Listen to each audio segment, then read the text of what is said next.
ఈ నెల 29వ తేదీన సీఎం జగన్మోహన్ రెడ్డి భీమవరం రానున్నారు. విద్యా దీవెన కార్యక్రమంలో నిధులకు సంబంధించి ఇక్కడికి రావడానికి సిద్ధపడ్డారు. అయితే ఇదే విషయంపై మనతో మాట్లాడడానికి భీమవరం ఎమ్మెల్యే గ్రంథ్ శ్రీనివాస్ ఉన్నారు. ఆయన అడిగి తెలుసుకుందాం. సార్, సీఎం జగన్మోహన్ రెడ్డి భీమవరం రానున్నారు, ఏర్పాట్లు అనేవి ఎలా జరుగుతుంది సార్? ఏర్పాట్లు బ్రహ్మాండంగా జరుగుతుందండి. ఈ మంత్ 8వ తారీఖు అనుకున్నాం ప్రోగ్రాం, తర్వాత 12వ తారీఖు అనుకున్నాం. విపరీతంగా కురిసిన ఈ సైక్లోన్ ఎఫెక్ట్ వాటి వల్ల గ్రౌండ్ అది ఇబ్బంది అవడం, ఇవన్నీ ఆ ఏర్పాట్లన్నీ అప్పటి నుంచి ప్రారంభించాం. ఇప్పుడు ఏంటంటే వాతావరణం కూడా అనుకూలించింది. రేపొద్దున జగనన్న విద్యా దీవెనకి సంబంధించి వారికి డైరెక్ట్గా బటన్ ద్వారా వాళ్ళ అకౌంట్స్కి లబ్ధిదారులందరికీ కూడా ఈ జగనన్న విద్యా దీవెన అందించడానికి ముఖ్యమంత్రి గారు రావడం జరుగుతుంది. దీనికి సంబంధించి పూర్తి స్థాయిలో అన్ని ఏర్పాట్లు కూడా ఘనంగా ఏర్పాటు చేయడం జరుగుతుంది. 2 సార్లు ఇది షెడ్యూల్ ఆగిపోయినా 3వ సారి కూడా భీమవరం సీఎం జగన్మోహన్ రెడ్డి వస్తున్నారంటే భీమవరం నుంచే ఎన్నికల శంఖారావం పూరిస్తున్నట్ట. ఎన్నికలకి ఇంకా నోటిఫికేషనే రాలేదు కదండి. ఎన్నికలకి నోటిఫికేషన్ ఫిబ్రవరిలో వస్తుందని ఊహాగానం. తర్వాత మార్చి నెలాఖరు వరకు కూడా 10th క్లాసు ఎగ్జామ్స్ ఉన్నాయి. నేను అనుకుంటున్నాను ఏప్రిల్ ఫస్ట్ వీక్లో ఈ ఎలక్షన్స్ ఉంటాయనే ఉద్దేశం. కాబట్టి ఇది ఎన్నికలకి సంబంధించింది కాదు, విద్యార్థుల భవిష్యత్తుకి సంబంధించి. ఏదైతే గతంలో మనం చూసుకుంటే కనుక రాజశేఖర రెడ్డి గారు ఏదైతే ఫీజు రియంబర్స్మెంట్ అనేది పెట్టి బడుగు బలహీన వర్గాలు, పేదవాళ్ళు ఈ చదువుకునే ఒక సమర్థత ఉన్నప్పటికీ కూడా, ఇంజనీరింగ్ చేసే సమర్థత ఉన్న, డాక్టర్ చేయాలన్న కాంక్ష ఉన్న వాళ్ళ దగ్గర సమర్థత ఉన్న, వాళ్ళ ఆర్థిక ఇబ్బందుల వల్ల చదవలేక డాక్టర్లు, ఇంజనీర్లు అవనాలని అందరినీ కూడా బాగా చదివించాలి. పేదవాళ్ళకి ముఖ్యంగా ఎవరు దోచుకొని సంపద ఏంటంటే విద్య. ఒక విద్యావంతుడు, ఒక ఇంజనీరు, ఒక డాక్టర్ అయితే కనుక ఆ కుటుంబాన్ని వృద్ధిలోకి తీసుకురావడానికి ఉంటుంది. ఆ కుటుంబం అభివృద్ధిలోకి రావడం జరుగుతుంది. తద్వారా రాష్ట్రం కూడా అభివృద్ధి చెందుతుంది. మానవ వనరులు సమృద్ధిగా ఉన్న ఈ రాష్ట్రంలో, ఈ దేశంలో వాళ్ళకి విద్య ద్వారా ప్రపంచాలనే మన తెలుగు వాళ్ళ ద్వారా మనం ప్రాతినిధ్యం వహించి మన సత్తాతోటి ప్రపంచవ్యాప్తంగా కూడా మన వాళ్ళు ఉండాలి అనే ఆలోచనతో ఫీజు రియంబర్స్మెంట్ పెట్టడం జరిగింది. అప్పట్లో ఇంజనీరింగ్ కాలేజీల్లో ఫీజులు 35,000 రూపాయలు, సుమారు 35,000 అనుకుంటాను, 35,000 రూపాయలు ఉండేది. పూర్తి ఫీజు రియంబర్స్మెంట్ అనేది దివంగత నేత వైఎస్ రాజశేఖర రెడ్డి గారు ఇచ్చారు. రాజశేఖర రెడ్డి గారు తర్వాత చాలామంది ముఖ్యమంత్రులు వచ్చారు.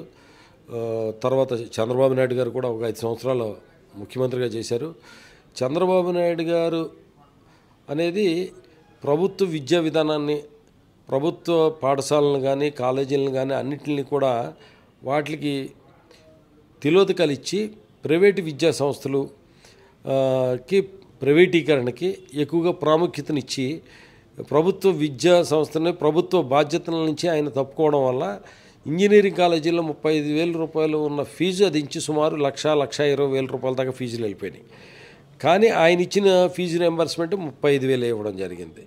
ఆ 35,000 కూడా ఆయన 2019కి వచ్చేసరికి కాలేజీలకు అన్నింటికి కూడా కొన్ని వేల కోట్ల రూపాయలు బకాయిలు పెట్టేసి వెళ్ళిపోవడం వల్ల చాలామంది విద్యార్థులు సఫర్ అయ్యారు. ఇంజనీరింగ్ అయిన తర్వాత కూడా ఆ విద్యార్థులు సర్టిఫికేట్లు తీసుకోవాలంటే కాలేజీలకు వెళ్ళినప్పుడు మీరు మిగిలిన డబ్బంతా పూర్తిగా చెల్లించండి, ఫీజులు చెల్లించిన తర్వాత మీ సర్టిఫికేట్లు ఇస్తామంటే చాలామంది ఉద్యోగ అవకాశాలు కూడా కోల్పోయిన పరిస్థితులు చూసాం.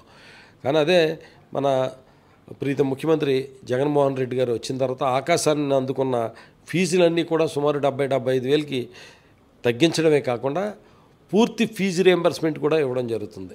తద్వారా మళ్ళీ బడుగు బలహీన వర్గాల వారికి, పేదవాళ్ళకి, వాళ్ళందరికీ కూడా మళ్ళీ ఇంజనీరింగ్ చదవాలి, డాక్టర్ అవ్వాలనే కోరిక మళ్ళీ వారిలో కలిగించడం జరిగింది. చంద్రబాబు నాయుడు పరిపాలనలో ఇంజనీరింగ్ కాలేజీ గేటు తాకాలన్నా కూడా పేదవాళ్ళు జడిసే పరిస్థితి నుంచి మళ్ళీ మామూలు పరిస్థితులు తీసుకొచ్చింది మన వైఎస్ జగన్మోహన్ రెడ్డి గారు. చాలా ప్రాధాన్యమైనది. ఆర్థిక కారణాలతోటి వాళ్ళ నైపుణ్యం అయ్యుండి మంచి చదువుకునే వాళ్ళు కూడా అయ్యుండి వాళ్ళ ఫీజు వల్ల, ఆర్థిక ఇబ్బందుల వల్ల ఇంజనీర్లు, డాక్టర్లు లేకపోతే ఐఏఎస్, ఐపీఎస్లు కాకుండా అయిపోతున్నారంటే కనుక అది ప్రభుత్వ బాధ్యత, ప్రభుత్వ నేరం. అది ప్రభుత్వం ఇప్పుడు జగన్మోహన్ రెడ్డి గారు ప్రభుత్వ బాధ్యతగా తీసుకుని వారందరినీ కూడా పైకి తీసుకురావాలని చేస్తున్న కార్యక్రమంలో భాగంగా ఇవాళ విద్యా దీవెనకు సంబంధించి నిధులను విడుదల చేయడానికి భీమవరం వస్తున్నారు తప్ప ఇది ఎన్నికలకు సంబంధించిన సభ మాత్రం కాదు. అంటే సీఎం జగన్మోహన్ రెడ్డి వస్తే చెట్లు నరికేస్తారా, ఇటు వచ్చి ఇటు వంతెనలకి వాటికి వైసీపీ రంగులు వేసుకుంటారని ప్రతిపక్షాలు. చెట్లు ఎక్కడా నరికేయలేదు. అంటే తెలుగుదేశం పార్టీకి సంబంధించిన వాళ్ళు ఏంటంటే గతంలో మనం చూసాం, వాళ్ళకు ఉన్న సిద్ధాంతం ఏంటంటే వెన్నుపోటు రాజకీయాలు, దగా చేయడాలు, మోసం చేయడాలు, హామీల్ని ఇచ్చి దొంగ హామీలు ఇచ్చి ఓట్లు వేయించుకున్న తర్వాత ప్రజల నోట్లో మట్టి కొట్టడం, హత్య రాజకీయాలు. కారంచేడులో మనం చూసాం దళితుల మీద దాడి కానీ, వంగవీటి మోహన్ రంగ గారు హత్య కానీ, లేదంటే ఎన్కౌంటర్ పింగళ దశరథరావుని హత్య చేయించడం కానీ, హత్య ఎన్టీ రామారావు గారిని దగ్గర నుంచి పార్టీని పదవిని కూడా లాక్కోవడం కానీ, అంటే కుట్రల్లో కుతంత్రాలు, ఎన్టీ రామారావు మీద చెప్పులు వేయించడం కానీ, లేదా మొన్న 2014లో 600 వాగ్దానాలు హామీలు ఇచ్చారు, ఒక్క వాగ్దానాన్ని ఒక్క హామీని కూడా అమలు చేయాల. నిజంగా ఇంటికో ఉద్యోగం ఇచ్చి, లేదంటే ఉద్యోగం ఇవ్వకపోతే 2000 నిరుద్యోగ భృతి ఇస్తానన్నారు. దాని గురించి వాళ్ళు సమాధానం చెప్పాలి ప్రజలకి. మహిళలు బంగారం బ్యాంకుల్లో తాకట్టు పెట్టుకుంటే వాళ్ళు వచ్చి నేను ఇడిపిస్తాను, చంద్రబాబు వస్తే ఇడిపిస్తాడని చెప్పారు. బాబు వస్తే జాబ్ వస్తుంది అన్నాడు. రైతులకు బేషరతుగా మాఫీ చేస్తానన్నాడు, రుణమాఫీ చేస్తానన్నాడు. డ్వాక్రా అక్క చెల్లెమ్మలకు సంబంధించి పూర్తిగా రుణమాఫీ చేస్తానన్న వ్యక్తి రుణమాఫీ చేయకపోగా 2016-17 నుంచి సున్నా వడ్డీ, పావళ వడ్డీ అనేది కూడా లేకుండా చాలా గ్రూపులు చంద్రబాబు నాయుడు కడతాడు కదా అని చెప్పి ఆలోచించేస్తే వాళ్ళు చంద్రబాబు నాయుడు కట్టకపోక వీళ్ళకి వడ్డీకి వడ్డీ, అపరాధపు వడ్డీలు పడి చాలా గ్రూపులన్నీ కూడా రుణమాఫీ కడతాడు కదా అని చెప్పి వాళ్ళ బ్యాంకులకి సక్రమంగా మనం ఆయన రుణమాఫీ చేస్తాడనే ఉద్దేశంతో డబ్బులు కట్టకపోతే కనుక బ్యాంకర్స్ కూడా కట్టొద్దన్నారు. చంద్రబాబు నాయుడు వస్తే రుణమాఫీ చేస్తాడు కాబట్టి మీరు డబ్బులు కట్టొద్దంటే వాళ్ళందరూ కట్టకపోతే కనుక డిఫాల్టర్లు అయిపోయి ఆ గ్రూపులన్నీ కూడా క్లోజ్ అయిపోయినాయి. చాలా గ్రూపులకి సంబంధించిన మహిళలు రోడ్డు మీద పడ్డారు. అంగన్వాడీ వాళ్ళు చంద్రబాబు నాయుడు ముఖ్యమంత్రిగా ఉండగా ఉమ్మడి రాష్ట్రంలో వాళ్ళ డిమాండ్స్ కోసం వెళ్తే వాళ్ళని గుర్రాలతో తొక్కించి లాఠీలతో కొట్టించాడు, మహిళలను కూడా చూడకుండా. అలాగే విద్యుత్ ఉద్యమం చేస్తే కనుక హైదరాబాద్ బషీర్బాగ్లో తుపాకులతో కాల్చి చంపాడు ఆయన. కాల్దారీలోకి రైతులను కాల్చి చంపాడు ఆయన. వ్యవసాయం దండగన్న వ్యక్తి. ఏదైతే రాజశేఖర రెడ్డి గారు రైతులకు ఉచితంగా విద్యుత్ ఇస్తానంటే తీగల మీద బట్టలు ఆరబెట్టుకోవాలన్నవాడు, వ్యవసాయం దండగా అన్నవాడు. ఇలాగ ఎన్నో చెప్పాలంటే కనుక చంద్రబాబు నాయుడు చరిత్ర చూసుకుంటే, తెలుగుదేశం వాళ్ళ చరిత్ర చూసుకుంటే ఒక నీచమైన చరిత్ర అది, నీచమైన సిద్ధాంతం అది. అబద్ధాలు ఆడటం, మోసం చేయడం, దగా చేయడం, కుట్రలు చేయడం, కుతంత్రాలు చేయడం, హత్యలు చేయడం, హత్య రాజకీయాలు చేయడం. చంద్రబాబు నాయుడికి సంబంధించి చంద్రబాబు నాయుడు తెలుగుదేశం మేనిఫెస్టో అది అసలుది. అటువంటి వాళ్ళు అంటే సీఎం గారు వస్తున్నప్పుడు ఏవియేషన్ అధికారులు ఆ హెలికాప్టర్ దిగడానికి సంబంధించి ఇంచుమించు సరౌండింగ్స్లో 100 మీటర్ల వరకు కూడా ఎత్తైన భవనాలు కానీ చెట్లు కానీ అటువంటివి ఉండకూడదు అని చెప్తున్నారు. ఎందుకు చెప్తున్నారు? అది సీఎంగా భద్రత దృష్ట్యా. అటువంటివి ఉంటే కనుక సీఎం భద్రతకి చాలా ప్రమాదం. అది అంటే హెలికాప్టర్కి ఏదైనా ప్రమాదం జరిగితే సీఎం ప్రాణానికి ప్రమాదం.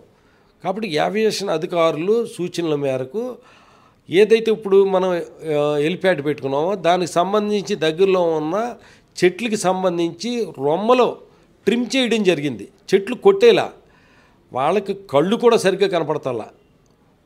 ఒక రకంగా గుడ్డివాళ్ళతో సమానం.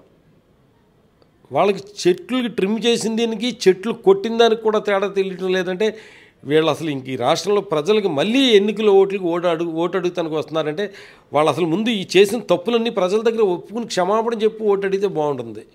అంతేగాని జగన్మోహన్ రెడ్డి గారి వల్ల అభివృద్ధి జరగలేదు, సంక్షేమం జరగలేదు, ఈ ప్రభుత్వం ఏం చేయలేదు అని ఇలా మాట్లాడుతామంటే అది అర్థం లేదు. అది ప్రజలు చెప్తారు వీళ్ళకి సమాధానం. గతంలో చంద్రబాబు నాయుడు గారు ముఖ్యమంత్రిగా ఉండగా 75 రూపాయలు ఒక పెన్షన్ ఇవ్వాలన్నా, లేకపోతే ఒక రేషన్ కార్డు ఇవ్వాలన్నా కూడా, ఒక రేషన్ కార్డు ఒక ఫ్యామిలీకి ఉంటే కనుక ఆ తర్వాత వాళ్ళ పిల్లలకి పెళ్ళయి వాళ్ళు రేషన్ కార్డు అడిగితే వాళ్ళకి లేదు. ఆ పెళ్ళైన వాళ్ళకి మళ్ళీ పిల్లలు పుట్టి వాళ్ళకి పెళ్ళయిన తర్వాత వాళ్ళకి రేషన్ కార్డు లేదు. ఒక రేషన్ కార్డు కూడా ఇవ్వలేకపోయాడు చంద్రబాబు నాయుడు. పెన్షన్ 75 రూపాయలు పెన్షన్ ఇవ్వాలంటే ఏదైనా పెన్షన్ ఖాళీ అయితే కనుక ఖాళీ అయిన స్థానంలో మీకు ఇస్తామంటే ఎవరన్నా చనిపోతే కనుక ఆ చనిపోయిన వాళ్ళది ఖాళీ అయిన పెన్షన్ని 75 రూపాయలు పెన్షన్ ఇచ్చే పరిస్థితి. అసలు చంద్రబాబు నాయుడు కాలంలో అభివృద్ధి జరగలేదు, సంక్షేమం జరగలేదు. ఇవాళ జగన్మోహన్ రెడ్డి గారు అర్హులైన వాళ్ళందరికీ పెన్షన్లు ఇవ్వడమే కాకుండా 31 లక్షల మందికి ఇళ్ల స్థలాలు ఇవ్వడమే కాకుండా ఏదైతే అమ్మఒడి కానీ, చేయూత కానీ, ఆసరా కానీ, రైతు భరోసా కానీ ఇవన్నీ కూడా డైరెక్ట్గా బెనిఫిషియరీ అకౌంట్కి బటన్ నొక్కడం ద్వారా ఎక్కడ కూడా రూపాయి అవినీతి ఆస్కారం లేకుండా, కులం లేదు, మతం లేదు, పార్టీ లేదు, అది వైసీపీ అవనవ్వండి, తెలుగుదేశం అవనవ్వండి, జనసేన అవనవ్వండి, సిపిఐ అవనవ్వండి, సిపిఎం అవనవ్వండి, లేదా భారతీయ జనతా పార్టీ అవనవ్వండి, ఇంకో పార్టీ అవనవ్వండి, ఏ పార్టీ అయినా కూడా అర్హత ఉంటే కనుక వాళ్ళందరికీ కూడా ఎక్కడ కూడా అవినీతికి తావు లేకుండా ఇంచుమించు డీబీటీ కానీ నాన్ డీబీటీ ద్వారా కానీ 3,50,000 కోట్ల రూపాయలు ఇవాళ సంక్షేమ కార్యక్రమాలు చేయడం జరిగింది. అలాగే గ్రామీణ ప్రాంతంలో కానీ మనం చూసుకుంటే కనుక రైతు భరోసా కేంద్రాలు కానీ, గ్రామ సచివాలయాలు కానీ, వెల్నెస్ సెంటర్లు కానీ అన్నీ కూడా అభివృద్ధి చేసి ప్రతి గ్రామానికి రైతులకు సంబంధించి రైతు బాగుండాలని చెప్పి భూసార పరీక్షల కానించి, నాణ్యమైన ఎరువులు అందించడం కానించి, నాణ్యమైన విత్తనాలు అందించడం కానించి, డిమాండ్ ఉన్న విత్తనాలను వాళ్ళకి సూచన చేసి ఏ పంట పండించాలన్నది సలహాలు ఇవ్వడం కానించి రైతుకి అన్ని రకాలుగా ఆదుకోవడానికి, అలాగే వెల్నెస్ సెంటర్ ద్వారా, ఫ్యామిలీ డాక్టర్ ద్వారా ఇవాళ ఆరోగ్యశ్రీని 5 లక్షలు ఉన్నదే 25 లక్షల రూపాయలకి పెంచి ప్రతి ఏదైతే జగన్మోహన్ రెడ్డి గారు జగనన్న ఆరోగ్య సురక్ష అనే కార్యక్రమం పెట్టి ప్రతి ఇంటింటికి వెళ్ళి వాళ్ళకి రక్త పరీక్షలు చేసి బీపీకి సంబంధించి కానీ, షుగర్కి సంబంధించి కానీ పూర్తి పరీక్షలు చేసి ఉచితంగా మందులు ఇవ్వడమే కాకుండా అదనంగా వారికి ఏదన్నా వైద్యం అవసరం ఉంటే కనుక వాళ్ళని డైరెక్ట్గా తీసి ఆరోగ్యశ్రీలో వైద్యం చేయించి ఆరోగ్య సంరక్షణ, విద్య, నాడు నేడు స్కూళ్ళు అభివృద్ధి చేయడం, మన పిల్లలందరూ కూడా బాగా చదువుకోవాలి పేదరికం కారణంగా. ఎందుకంటే కార్పొరేట్ వ్యవస్థ చంద్రబాబు నాయుడు పెంచి పోషించాడు. ఒక పిల్లవాడిని ఒక పేదవాడు చదివించుకోవాలంటే ఇవాళ కార్పొరేట్ వ్యవస్థలో ఎల్కేజీ స్టూడెంట్కి 3 లక్షల నుంచి 5 లక్షల వరకు ఫీజులు చెల్లించాలి. అరే పేదవాడికి ఆసరాగా ప్రభుత్వ పాఠశాలలన్నింటిని కూడా కార్పొరేటివ్ పాఠశాలలకి, కాన్వెంట్లకి ధీటుగా తీర్చిదిద్ది ఫీజు లేకుండా వాళ్ళని చదివించడమే కాకుండా వాళ్ళకి యూనిఫామ్ కానీ, అక్కడ మౌలిక వసతులు కానీ, డిజిటల్ డాష్బోర్డు కానీ, బైజూస్ కంటెంట్తో కూడిన యాప్ కానీ, అలాగే ట్యాబులు కానీ, ఒక పక్కన విద్య, ఒక పక్కన రైతాంగానికి సంబంధించిన అభివృద్ధి, రైతు సంక్షేమం, ఇలా ఇన్ని రకాలుగా ప్రజారంజకమైన పరిపాలన, ప్రజాప్రభుత్వం నడుపుతున్నాడు ఆయన జగన్మోహన్ రెడ్డి గారు. ఇది చూసి తట్టుకోలేక కుళ్ళుతోటి, ఎందుకంటే తెలుగుదేశం వాళ్ళకి జగన్మోహన్ రెడ్డి గారు ప్రజా వ్యతిరేక పరిపాలనే చేస్తున్నాడు అని మీకు నమ్మకం ఉంటే, దమ్ముంటే సింగిల్గా పోటీ చేయగలరా? మీరు జగన్మోహన్ రెడ్డి గారిని ఎదుర్కోగలరా? ఆ పవన్ కళ్యాణ్ని ఇంకో ఇద్దరు పీకేలు, ఇంకా ఎంతమంది ఎన్ని పార్టీలను కలుపుకుని వస్తారో జగన్మోహన్ రెడ్డి గారిని ఓడించలేరు. ఎందుకంటే గతంలో వచ్చిన 23 సీట్లు కూడా నిలబెట్టుకోలేని దీనస్థితిలో మీరున్నారు కాబట్టి కనీసం ఆ 23 సీట్లన్నా కాపాడుకుందామని చెప్పి, అది కూడా ఎందుకంటే ప్రతిపక్ష హోదా లేకపోయినప్పటికీ కూడా జగన్మోహన్ రెడ్డి గారు దయతలిచి చంద్రబాబు నాయుడు గారికి ప్రతిపక్ష హోదా ఇచ్చారు. మళ్ళీ అలా ఇస్తాడు కనీసం 23 ఉంటే, లేకపోతే కనుక 23కి కూడా తగ్గితే అది కూడా వాదా ఎవరేమో. ఎందుకంటే 23 గెలిస్తే కనుక మొన్న మాకు ప్రతిపక్ష హోదా ఇచ్చారు కదా, ఇప్పుడు కూడా వాదా ఇవ్వండి అని అడిగి డిమాండ్ చేయడానికి అవకాశం ఉంటుందని ఆ 23 సీట్లకి గెలవడం కోసం పవన్ కళ్యాణ్ లేకపోతే ఇంకా ఎన్ని పార్టీలు కలుపుకుని వస్తారో రండి, మీకు నిజంగా జగన్మోహన్ రెడ్డి గారి వల్ల ఈ రాష్ట్రంలో రైతులకి, పేదలకి, బాలలకి అందరికీ కూడా మంచి జరుగుండగలేదు అని మీకు నమ్మకం ఉంటే, మీరు నిజంగా మీరు చెప్పేది మీరు నమ్మి మాట్లాడుతూ ఉంటే కనుక అదే నిజమైతే దమ్ముంటే సింగిల్గా పోటీ చేయండి. అంటే ఇద్దరు కలిపి వచ్చినా మీరు 23 సీట్లకే వారిని కట్టడి చేస్తారా? 23 సీట్లు కాపాడుకోవడానికే వాళ్ళు ఇద్దరు కలిసి వస్తున్నారు. 23 సీట్లు కాపాడుకోవడానికి వాళ్ళు ఇద్దరు కలిసి వస్తున్నారు. ఇది మాత్రం సత్యం. ఏదేమన్నప్పటికీ కూడా విద్యార్థుల భవిష్యత్తును దృష్టిలో పెట్టుకుని విద్యా దీవెనకు సంబంధించిన నిధులు విడుదల చేయడానికి భీమవరం సీఎం జగన్మోహన్ రెడ్డి వస్తుంటే ప్రతిపక్షాలు చేస్తున్న ఈ కుట్రను అయితే తీవ్రంగా తిప్పికొట్టారు ఎమ్మెల్యే గ్రంథి శ్రీనివాస్. అంతేకాకుండా చంద్రబాబు నాయుడు, పవన్ కళ్యాణ్ విడివిడిగా వచ్చే దమ్ముందా, ఇద్దరు కలిసి వచ్చినా కానీ ఈసారి 23 సీట్లకు కూడా వారిని కట్టడి చేస్తామని అయితే ఎమ్మెల్యే గ్రంథి శ్రీనివాస్ ఆరోపిస్తున్నారు. వీడియో జర్నలిస్ట్ శేఖర్తో మనోజ్, RTV భీమవరం నుంచి. మరిన్ని వీడియోస్ కోసం ఛానల్ ని సబ్స్క్రైబ్ చేయండి, లేటెస్ట్ అప్డేట్స్ కోసం వాట్సాప్ ఛానల్ ని ఫాలో చేయండి అండ్ లింక్ డిస్క్రిప్షన్ లో ఉంది.